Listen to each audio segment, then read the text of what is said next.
सारे विद्यार्थियों की इस हिंदी कक्षा में आपका स्वागत है। आज हम पढ़ेंगे महाभारत के अंतर्गत पाठ 3 अंबा और भीष्म। इस पाठ को समझने से पहले मैं आपसे आग्रह करना चाहूँगा कि आप हमारे channel doctor science educational and motivational class को सब्सक्राइब कर लीजिए, लाइक कीजिए और उसे शेयर कीजिए। यदि आप सब्सक्राइब करते हैं तो इसमें जो भी अपडेट होगा वह सबसे पहले आपको मिलेगा। आप सारे वीडियो को ठीक समय पर देख सकते हैं। तो अब हम पढ़ते हैं पाठ 3 अंबा और भीष्म। जैसा कि नाम है अंबा और भीष्म, इस पाठ के मुख्य पात्र हैं अंबा, जो काशी राज की कन्या है और जो अंत में भीष्म पर क्रोधित होती है और भीष्म से बदला लेना चाहती है, प्रतिशोध लेना चाहती है। और भीष्म, जिनके विषय में आप जानते हैं, हम पाठ 1 और 2 में भी पढ़ चुके हैं। ये शांतनु और गंगा के पुत्र हैं। तो प्रमुख पात्र हैं भीष्म, देवव्रत राजा शांतनु और गंगा के पुत्र, अंबा काशीराज की कन्या जो बाद में पुरुष बन जाती है और उसका नाम शिखंडी रहता है, साल्व सौदेश का राजा, परशुराम महान तपस्वी तथा प्रतापी योद्धा, विचित्रवीर और चित्रांगद ये राजा शांतनु तथा सत्यवती के पुत्र हैं।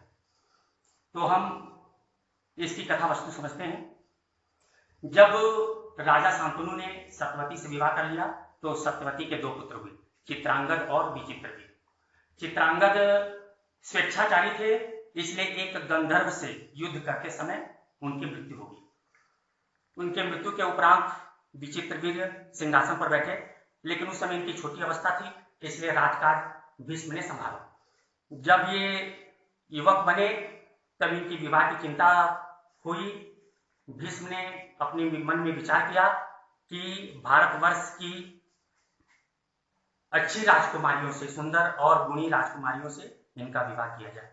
उसी समय उन्हें जानकारी मिली कि काशीराज की 3 कन्याएं हैं, अंबा, अंबिका और अंबालिका, उनका स्वयंवर होने वाला है। तो वे बड़े प्रसन्न हुए और उन्होंने स्वयंवर में जाने का निश्चय किया।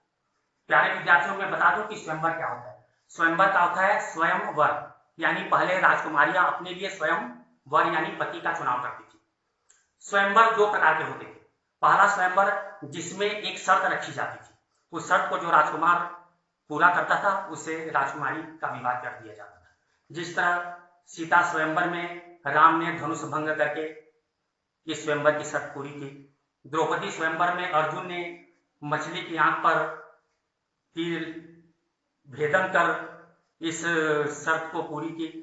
और दूसरा स्वयंवर होता था जिसमें किसी प्रकार की कोई शर्त नहीं रखी जाती थी, राजकुमारी स्वयं अपने लिए इच्छित वर चुनाव करती थी।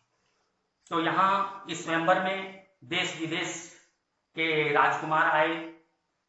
सभी की इच्छा थी कि वे तीनों राजकुमारियों से विवाह करें, या तीनों में से जो भी राजकुमारी उन्हें चयन करे उनसे वो विवाह करें। उसी स्वयंवर में भीष्म भी गए।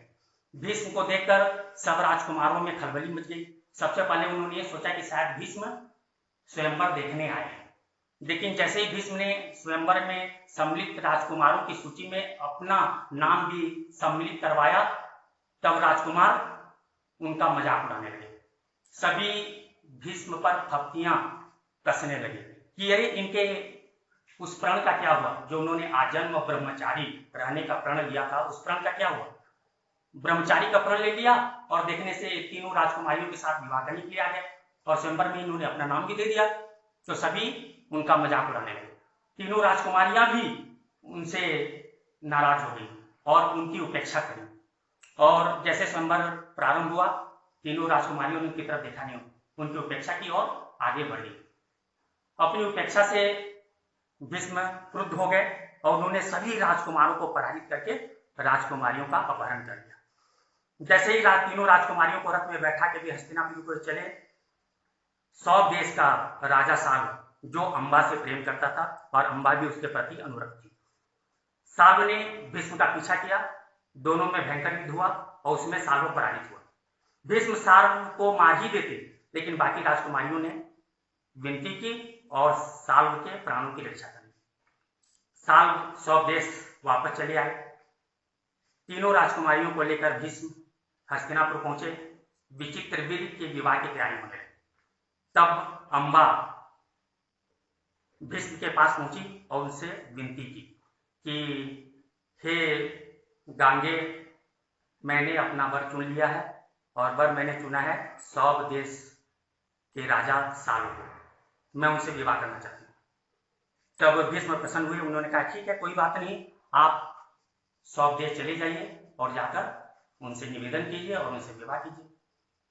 अम्बा सौभ देश सालू के पास पहुंची, लेकिन सालू नाराज हो गया। उसने कहा कि सभी राजकुमारों के सामने भीष्म ने मुझे पराजित करके तुम्हारा अपहरण किया है, तुम उसकी विजित हो, उसने तुम्हें जीत लिया है, अब मैं तुमसे विवाह नहीं कर सकता।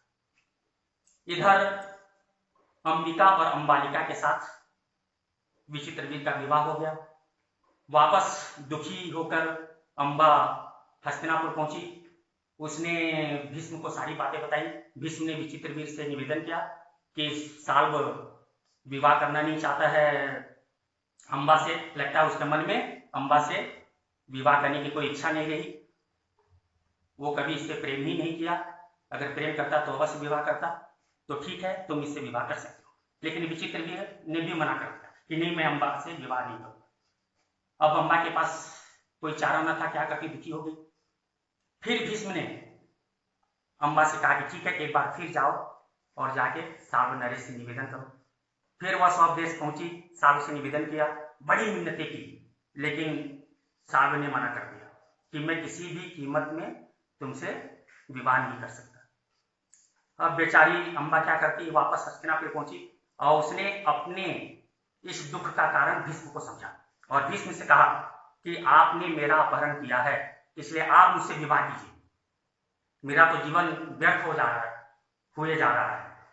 तब भीष्म ने उसे समझाया कि मैंने कठिन प्रतिज्ञा की है, मैं आजन्म ब्रह्मचारी रहूंगा, इसलिए मैं तुमसे विवाह नहीं कर सकता। अब अत्यधिक क्रोधित हो गई अम्बा। अब वह भारतवर्ष के उस समय के प्रतिष्ठित वीर राजाओं के पास पहुंची और सबसे निवेदन की कि वे भीष्म पर आक्रमण करें और भीष्म का वध करें। लेकिन सारे राजा भीष्म से डरते थे, क्योंकि भीष्म महाप्रतापी योद्धा थे, किसी ने भी अम्बा की बात को स्वीकार नहीं किया। जब वे महान तपस्वियों के पास गया, तपस्वी से कहा कि आप अपनी तपस्या के बल पर भीष्म को उचित दंड दीजिए, उनका वध कीजिए।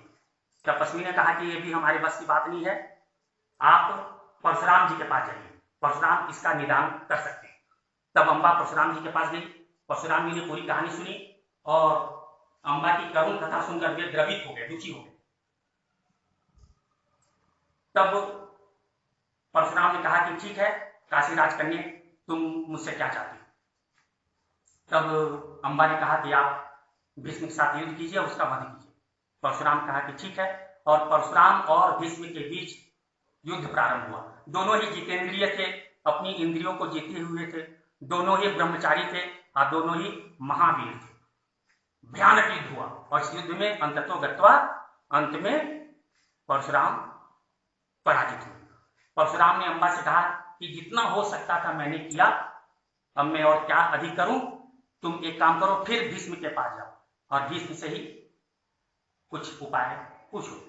अब काशी राजकन्या अम्बा भीष्म के पास क्यों जाए, भीष्म को ही उसने अपने इस दुख का कारण समझा था। तब वो घोर तपस्या करने लगी और तपस्या के फलस्वरूप उसने अपना नारी रूप का त्याग किया और पुरुष रूप को स्वीकार कर लिया। अब वो पुरुष बन गई और उसका नाम शिखंडी पड़ा। शिखंडी। जिस समय महाभारत का युद्ध चला और भीष्म को पराजित करना असंभव सा लग रहा था, उस समय यही शिखंडी अम्बा जो शिखंडी बन गई थी, वह पुरुष बन गई थी।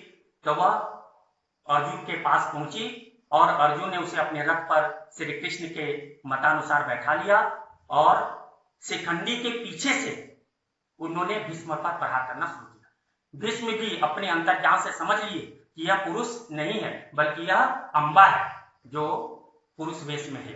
इसलिए उन्होंने प्रतिज्ञा की थी कि मैं कभी किसी नारी के ऊपर शस्त्र नहीं उठा सकता।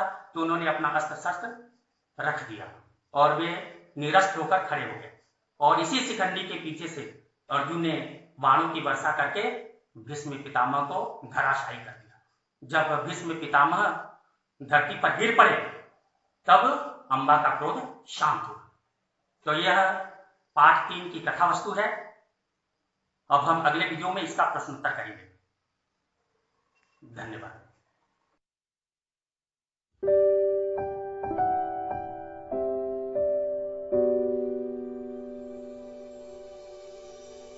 है।